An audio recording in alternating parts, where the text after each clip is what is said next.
afternoon and welcome along to BT Sport Score. Happy New Year to you and thank you for being with us in 2021. We've got a busy few hours ahead, but first of all, let's have a look at what's happened in this Premier League weekend so far. Last night, West Ham winners at Goodison Park. Really good victory for David Moyes on his return to his former club. It was Man United 2, Aston Villa 1 in the lunchtime kick-off. Spurs 3-0 winners against Leeds.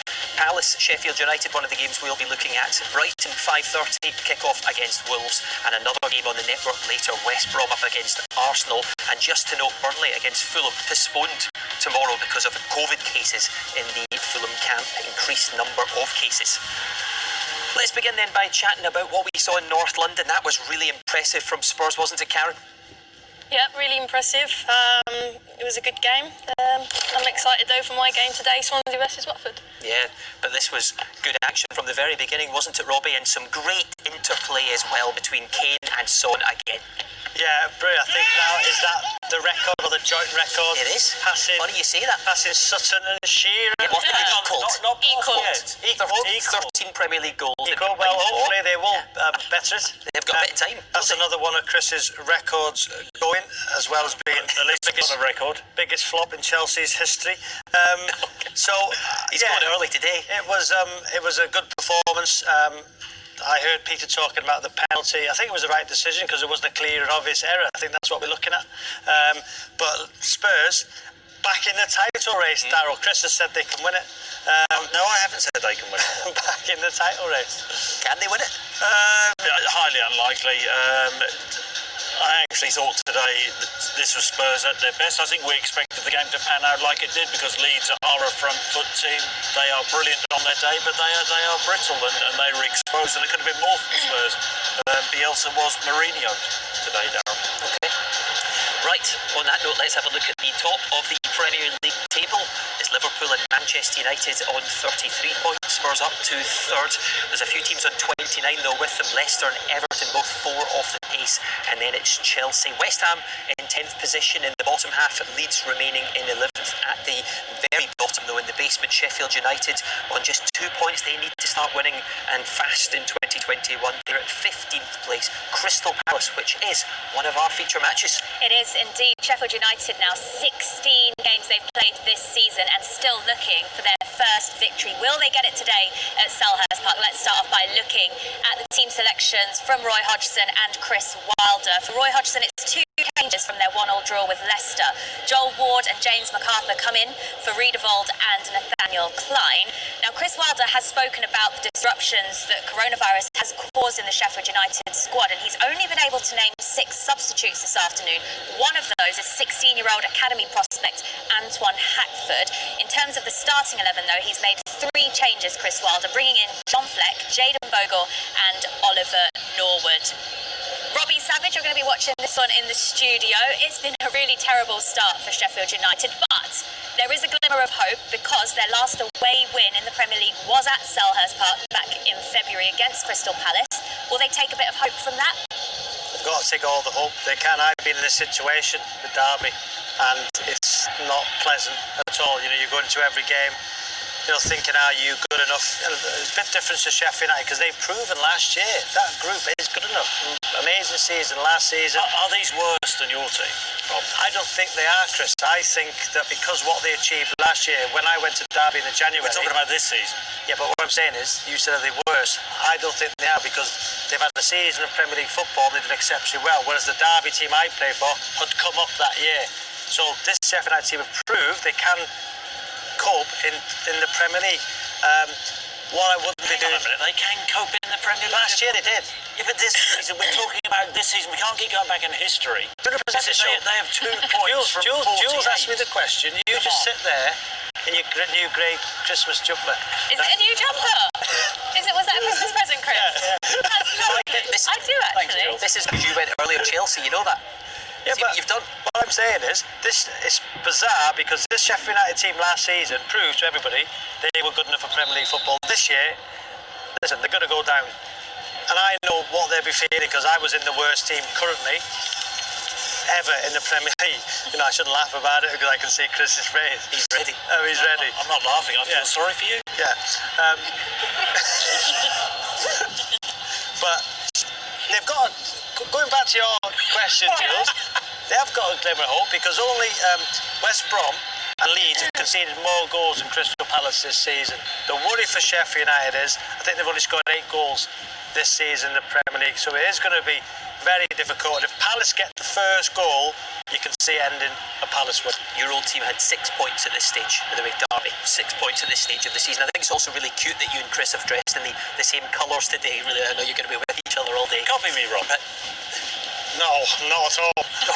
Wow. All right, on to Scotland we go now. He's smiling. He won't be smiling for long because it was another win for Rangers today in the Premiership. They are 16 points clear of Celtic, a 1-0 win in the Old Firm. Callum McGregor with an own goal. I think the game changed. Chris Dinton when Muir Beaton saw red for Celtic. First of all, what does this mean for the complexity of the season now and onwards now for Celtic? I think it's 19 points now.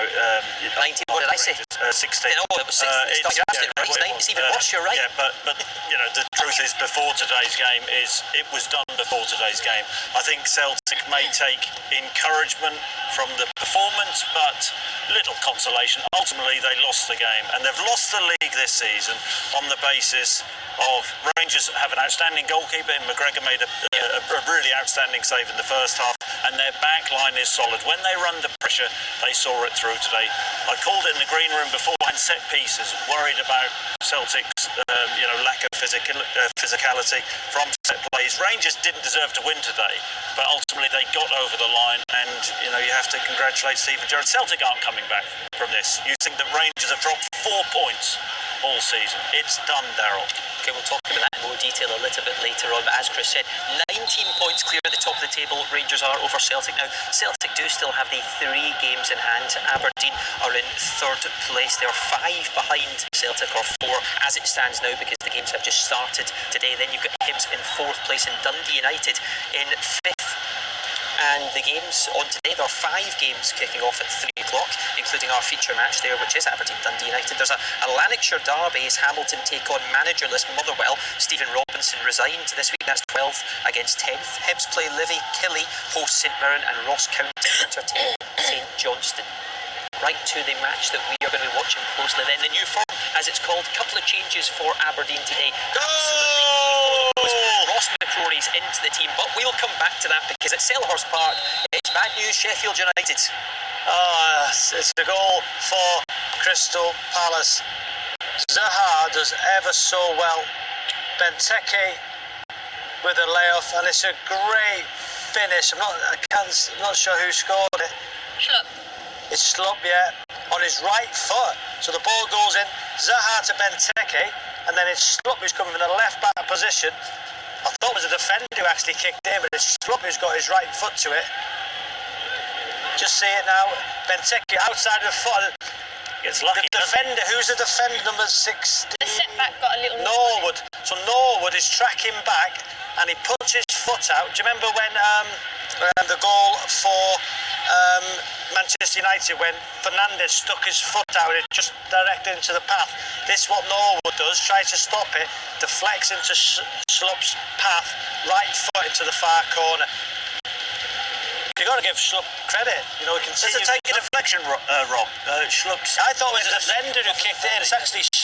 Little deflection, I think, yeah. Yes, it does take a deflection. I thought it was an own goal to start with, but it's Schlupp with a deflection. It's on target, Schlupp's goal. Crystal Palace game over 1-0. Come on, surely not. Surely not. Long way to go there. 88 minutes to go. Yeah.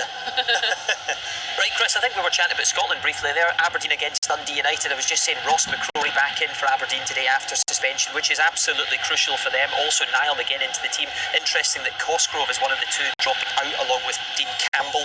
And the one change for Dundee United, Louis Appere, the 19-year-old, in to start. Mark McNulty's not in the squad at all today, so we can assume that he's injured or ill. Chris, how do you see this? Because you did watch this game earlier this season, and it was a classic, wasn't it? 0-0. It's a terrible game. 0-0 it was at Tannadice. You think the incentive is there for Aberdeen this afternoon? They're 5 points off Celtic in 2nd place. Go and win the game, put Celtic under pressure. I think Dundee United this season so far have overachieved. They're in 5th place. A top half finish would represent a really good season. Sad week for Dundee United, Daryl. Yeah. Before the game, a minute silence for their great manager Jim McLean, and you only have to go back to the 80s, and these contests against Sir Alex Ferguson's. Well, that's when it became the new Aberdeen, form. They were brilliant. They were dominating in Europe as well, Chris. And you think of the big challenge to the Glasgow Giants, and you mentioned European football. You know, Dundee United were beating the likes of Barcelona. Aberdeen were beating the likes of Real Madrid. Great times, and very, very sad news about Jim McLean. And Tommy Docherty, of course, as well. We've lost a couple of absolutely legendary Scottish managers this week. There's a goal going through there in the Championship, which is a big one for Wycombe, who won during the week. They needed that. One win in 12. They've now scored against Middlesbrough. A man you well watched for a lot of your life up in Scotland, Chris. Uche Ikpeazu has got that one. There you go. Yeah, Hearts, yeah. Yeah, there you go. Didn't really do as well as he should have done at Hearts. Oh, but that's a big goal for Something Wycombe.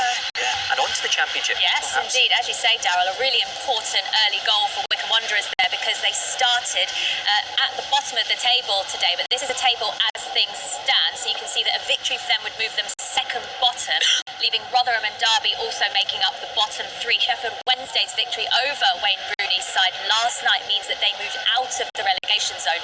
Nottingham Forest hovering just above that bottom three. Looking at the top half of the table, Brentford's match today has actually been postponed due to COVID, which gives other teams around that top end of the table the opportunity to close the gap on the leaders Norwich City. So just confirmation then of all of the games taking place today and those postponements as well. Brentford against Bristol City postponed due to COVID in the Bristol City camp, which does mean that Brentford now have a little bit more time to prepare for their League Cup semi-final with Spurs, which takes place on Tuesday. Huddersfield face Reading today, and as you can see, they've taken a 1-0 lead. Fraser Campbell on the score sheet for them in the 6th minute. Also another postponement today, Luton against QPR, also off due to COVID. And the match that we're keeping a close eye on in the studio is Swansea taking on Watford. And Karen, the story here is that Watford have another new manager in charge. He won his first game, so can they make it 2 out of 2 under the new manager, or will Swansea, who with the win today, go second? They've been going well under Steve Cooper. They have, they defensively got the best record in the Championship at the moment, and went very, very close then to actually scoring the opener with Lowe. But Watford, under their new manager Xisco, they've got a new lease of life. I think he played Sweet Caroline in the warm-up, in the build-up of their last game against Norwich, and they played particularly well. But I think Troy Deeney's been the catalyst for the change. I think he's got been involved in 6 goals, and he's got 3 in his last 4 games. So I'm really excited to watch this one today. Okay. On to the National League now, then let's have a look at the table, and it shows that Torquay are top of the table. They were going into the play today, 11 points clear as well of Hartlepool. And then you've got Sutton behind them, but they've got 3 games in hand. Notts County, where the early season favourites, are in 5th place. So much still to play for. Stockport County in there as well in 4th. That is the top 5 I've mentioned. Other side of it, it's Dover, who are rock bottom at the moment, then Barnet and Weymouth. And we'll be watching Barnet, Tim Flowers Barnet now, later on the network as they host Boreham Wood. That's our live fixture. Unfortunately, 5 games kicking off at 3 p.m. are now postponed due to either COVIDs or indeed weather. And that includes Halifax, Hartlepool. There was an inspection at the Shea this morning. The pitch was unplayable. 5 games do still go ahead though, and we're across 3 of them. And let's go now to Becky Ives then, because I mentioned that game at the Shea, Becky, but you've ended up somewhere else, and it looks behind you a little bit snowy. Welcome to my winter wonderland, Darryl. Yeah, here I am, Technic Stadium. As you said, I started out live this morning thinking I was going to do Halifax Hartlepool, but as you said, pitch unplayable. So an hour and 15 minutes later, and quite a few snowstorms, I have ended up here for this game. Now, it started snowing here about an hour ago, caught everyone off guard. Wasn't supposed to start till later, and it's not stopped ever since. It's kind of light right now, but fair play to the groundsmen that have cleared the lines here to get the game on, and fair play to our side at BT as well, because my comms truck just round the side here, it's got a satellite dish on top, and they were worried that the snow would collect in that. So there's a little heater just on top. So hopefully I'll get through this game and we won't fall off air, because that heater should melt the snow. But this game is the first one back for these two sides since the 19th of December. COVID been playing its part. James Rowena's Chesterfield side want to get back to winning ways, the good form they had beforehand, because he's won 4 of his first 5 games in charge. And as for Solihull Moors, well, they're 14th in the table. They've only managed 11 games so far this season, but 3 points today could actually leapfrog them up into the playoffs. That is how tight the National League is. But yeah, if there was ever a day for hat and hand warmers, Darryl, today's the day. It's 0-0 at the minute. Absolutely right. Keep those hand warmers handy all day. A few goals to tell you about. Wimbledon 0, Lincoln City 1. Lincoln City top in League One. Theo Eden has scored that one. Burton Albion 0. Oxford United 1. Matty Taylor has got 4 and 4 for Oxford United, who are on a good run at the moment. Goal in the National League at Stockport County. Back to that in a moment. It's Hibs 0. Livingston 1 in Scotland. Livy under David Martindale absolutely flying along. Also in League One, Blackpool. Gary Medina scored for them up against Bristol Rovers. That's Paul Tisdale in charge there these days. To the game in Scotland, I think it was a big chance. Dundee United, is that right? Yeah, Aberdeen nearly scoring from across. Johnny Hayes, great delivery from the left-hand side. No takers, but Dundee United, their one attack. They've broken out, and Lawrence Shankland, former Aberdeen player, chops inside from the left-hand side onto his right foot and hammers a shot from the edge of the area, and it crashes against the crossbar. I'm not sure whether the Aberdeen goalkeeper Joe Lewis got a touch. If he did, that was an unbelievable save. I have to say, it's been all Aberdeen. Okay, back to the National League and to Danny Jamieson, who's got an early goal in Stockport. Yeah, we do. We don't have quite as much snow here as Becky does down at Chesterfield. Just a light dusting. Well done to the Stockport County groundsman and some volunteers from the Stockport County Foundation who were out here on New Year's Eve clearing the pitch that was completely blanketed by snow back then. Still fairly treacherous conditions, and that has played a part in the first goal, the opening goal for Stockport County. McGauley Southern Hales has got in a few times down the right-hand side, skips past a pretty rash sliding challenge given the conditions, puts a low cross into the front post, and Alex Reid making a good run, darting into the front post, touched it past Tony Thompson in the Altrincham goal. A word though for a very happy-looking Jim Gannon. This today is 15 years since his very first game in charge of Stockport. That was a 2-2 draw at Cheltenham back in 2006, and today he takes charge of his 500th game in charge of County across 3 very eventful spells in charge. They do play again in midweek, but you can see his 502nd game in charge next weekend, live in front of the BT Sport cameras. They take on West Ham United in the third round of the FA Cup. That's our live Monday night game, and I can tell you, given the way they're playing today, they'll give them a very good game. They lead Altrincham by a goal to 0. Looking forward to that next Monday. You're going to be there, is that right? Yeah, I am. FA Cup. You know, I watched Stockport County against my Wrexham side, 2-0 the other night. They played very, very well. Stockport County on Wrexham. Yeah. You know, they just did a tweet. Today should have been our second match against the Silkman of the season, and the next in a long history between our sides. We're wishing Macclesfield FC and Wrexham's very own Robbie Savage the best going forward, continuing the heartbeat of their local area. Nice touch. Nice touch, isn't it? Yeah, nice. Made you happy, made you smile. Right, a few more goals in the National League. It's Weymouth 0, Eastleigh 1 in Scotland in that Lanarkshire derby. Hamilton ahead against managerless Motherwell. Lee Hodson has scored there. And in the Championship, can we call that the Robbie Savage derby? It's Birmingham 0, Blackburn 1. Adam Armstrong with another goal, and Killy ahead against St Mirren. Right, back to the National League and Katie Shanahan, who's watching the league leaders today. Torquay, they're at Yeovil. These two met, didn't they, I think, on Boxing Day, Katie, and it was one-way traffic. Yeah, exactly. Happy New Year, Daryl, first of all. Where you join me at a wet, chilly but not snowy Hewish Park, where it's still 0-0, but Yeovil Town manager Darren Sile will be hoping to avoid, as you say, another horror show against Torquay United. Reason being, they lost 6-1 against the league leaders only last week, and it's going to be tough again today because Torquay United are flying at the moment. They're 11 points clear at the top of the table and scored 10 goals in their last 2 games. As for Yeovil Town, they're at the other end of the table, 2 points off the relegation zone with only 3 wins all season. So we could be in for an avalanche of goals this afternoon, or Darren Sile will have come up with a master plan since Boxing Day. 2 changes for Yeovil Town, 2 changes for Torquay United. It's been a bright start, but it's still 0-0. Thanks, Katie. Now, Andy Brassel joins us in the studio today to keep an eye on everything around Europe with the Bundesliga returning to action today. But before we get to that, a bit of breaking news. Mauricio Pochettino has officially been announced as the new PSG manager via their Twitter account. It's news we were expecting to hear, Andy, but this is the official announcement now.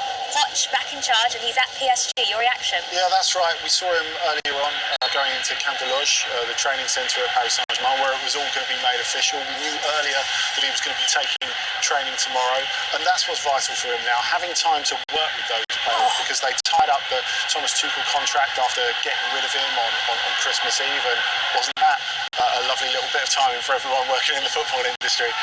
And then it was clear it was going to be Pochettino pretty quickly. We know the relationship he's got with Paris, we know he can speak French, he's got one of his assistants, which which really helps as well. The hardcore fans will really love him, and he's someone who I think will have a bit of a better relationship with the players, because what really finished Tuchel is the fact that his relationship with the players had become very poor. His relationship with the sporting director, Leonardo, had completely fallen to bits, and they were bickering in public, which is something that they could have done without. But I feel that Pochettino really needed this job as well. Over a year without a job, and for him to take on some sort of post of substance, I think was pretty important. And of course, he can really get his teeth into the Champions League tie with Barcelona, but he'll make his debut away at Saint-Etienne on Wednesday night. Yeah, very interesting as well to see who joins PSG now he's in charge, because he's been rumoured with a lot of some of his old familiar players that he's managed before rejoining with him at PSG. We'll keep an eye on that news. Karen, before we move on to those Bundesliga games, Andre Gray with an opportunity. Yeah, to be fair, it was credit to Ben Wilmot. There was a situation where Lowe was down the left-hand side and he should have just cleared his line. He didn't. Wilmot was up there from a corner previously, won it back, really good work, and then put in a lovely left-footed delivery. And Andre Gray got across a defender, but Woodman in goal for Swansea made a really, really good save. But I think it should have been 1-0 to Watford, but it's been really, really good so far. Swansea trying to play out as we predicted, and Watford looking a threat with Gray and Troy Deeney up top. Well, the Bundesliga back in action after their winter break today. The game's kicked off at 2:30, so it's just gone half-time. In one of the games we've got a close eye on, Andy, between Frankfurt and Leverkusen, which is 1-1, but Leverkusen could go top if they win. Yeah, they could, and they're still unbeaten away from home this season, Jules. They really should have been top going into the winter break, but they managed to concede a hilarious last-minute winner to Bayern, which meant they were top instead. But no joke about this. Brilliant finish by Nadim Amiri from the pass by 17-year-old Florian Wirtz. It's just a brilliant finish, because it looks like he's going away from goal. Amiri puts it in superbly. Now, Frankfurt, you wonder where the goals are going to come from. They've joked, Adi Hutter, the coach, has joked about wrapping Andre Silva in cotton wool because Big Bad Baz Dost has made a surprise move to Club Brugge. So you need other people chipping in with goals. It's Amin Younes after the brilliant pass there from Djibril Sow, finishing that off beautifully. All right. Yeah, kicking off in just a moment. Actually, I think it's just got underway, hasn't it, Andy? It's a derby today, the Seville derby in La Liga. And you told us this is actually the best derby you've ever been to. Why is that? Hands down. It's incredible. You've got two clubs who can get 50,000 fans in a city that only holds about 300,000 people in its metro area. And it's just so intensely lived. I mean, at one point it was so intensely lived that it was presidents having fisticuffs over who had the biggest parking lot and all that sort of stuff.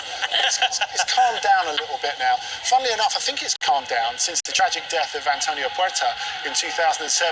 He had a lot of friends on both sides of the divide and is very keenly, fiercely contested still.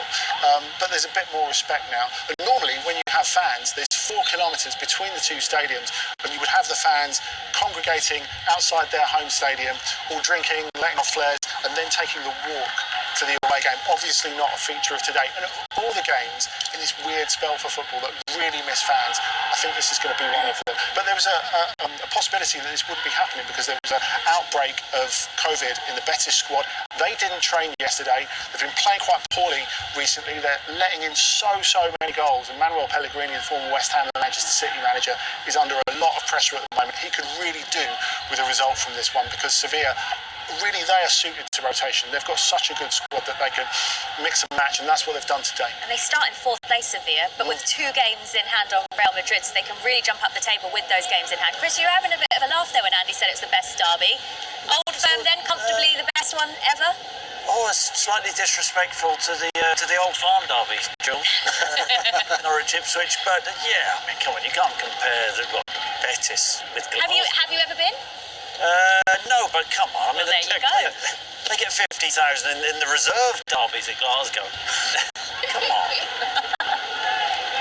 Right, a few goals to tell you about. We'll come away from Scotland for just a moment. Burton Albion 0, Oxford United 2. Jimmy Floyd Hasselbank in charge, but not yet today. Going back to Burton, probably just as well. He's not in charge today. 2 goals down already. The bottom of League One. They need to get it going pretty quickly. And in Scotland, it's now Hibs 0, Livingston 2. John Guthrie with another goal for Livy. But Livy, since David Martindale took over, I mentioned to you, Chris, they just keep on winning, don't they? In Hull City, they need a win.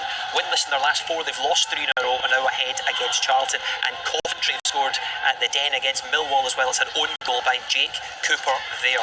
Just a quick one on Livy. What has happened there? And Hibs, who lost to Ross County, now 2 down against Livy at home. They had such a good start to the season. Hibs falling away now. But David Martindale, I mean, this has been ongoing for a long, long time, where we thought he was going to take the job.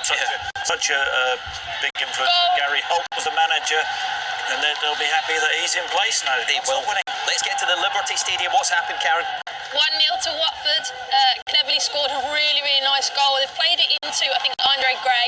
He's pinned it, used his body really well, set cleverly just outside the 18-yard box, and cleverly stepped onto it, right-footed, first time, and Woodman in goal. I think he couldn't really see, there was a lot of bodies in front of him, but a really tidy finish. And to be fair, it's nothing more than Watford have deserved. Just watching the replay again of the finish, right foot, he smashed it, kept it low. Maybe Woodman could have got a left hand to it, but I think there's a lot of people in front of him, and that's what caused him issues, I think. But You're making excuses for Woodman there? You'd be disappointed as that was your goalkeeper, wouldn't you? I think there's a lot of people in front of him, but like I said, Watford have been, the last 5 or so minutes have been definitely on top of Swansea. They've got more energy again. I think that's credit to the manager. He's really positive, I've heard, and they've started really well. What I said about Andre Gray, I think I watched him against Norwich. He seems more confident, he's running in behind, and when it came into him, used his body well, and cleverly he's in the team next to Chalobah, because they've lost Capu, obviously, doing really well. First goal in 8 games for Tom Cleverley. We should remember as well, Swansea, how good they are defensively. Karen had the equal best record in the whole of England going into this game, conceding 12. Man City on 12 as well, obviously on to 13 now. But you're right, the away side dominating early. Yeah, I think they had a slight change into the warm-up. There was Manning had to come in, so I think player got injured in the warm-up. So that might have slightly caused Swansea a little bit of an issue, but without Bennett as well, yeah. Yeah, and Bennett as well, not in the team, who's really key, sits in the middle of them and just sweeps things up really nicely. But I think it's all down to the bounce of the new manager, and there's definitely a new lease of life in this Watford side. Swansea 8 games unbeaten at the Liberty Stadium in Scotland. A goal for Ross County. I just mentioned winners during the week against Hibs. They're 1 up against St Johnstone. Ross Draper has scored that one in League 2, Stevenage 2, Scunthorpe 1. Right, Chris, we said we'd cover the Old Firm in more detail. Let's come back to it now. I think we've covered it briefly. Come on. 19 points clear, as you rightly said. Rangers on top of the table. You didn't think there was a way back for Celtic anyway, but it was 16 points, so you certainly don't think so now. The board said they would reassess things in the new year, the Celtic boards. Yeah. So what happens now? How do I know, Daryl? I mean, so are you suggesting they're going to sack Neil Lennon after the performance today? Well, I'm asking you the question, and actually I was going to make the point, Chris. It's interesting, isn't it? Sack him after today's performance. I think that the truth is the last 3 games against Rangers have totally dominated the ball today. Celtic were the better team. Rangers ended up winning the game, but you have to say it's been such a weak title defence. Celtic haven't done anywhere near good enough. If they were going to sack Neil Lennon, they should have sacked him before now. I can't see them sacking him at this moment. Well, I'm with you on that, look, because you're right. Celtic, were well ahead in that game in the first half. They just couldn't score. They were excellent in the game. They've won a few coming into this one. What is it? Won 6 in a row as well. So it would be strange timing. But then again, you look at the league table on this season of all seasons, and they're 19 points behind. What do you think the Celtic fans want, Chris? Can I tell you, Chris? Well, I know what you're going to say, but a couple of them are tweeting. Alex is a Celtic fan. Alex Brannan on Twitter says, I'm not faulting Lennon for today's performance, but I do think he should go now. Give a new man time to run up until next season. And there's a lot of tweets very similar to that. Yeah, and I think that's what was to be expected. The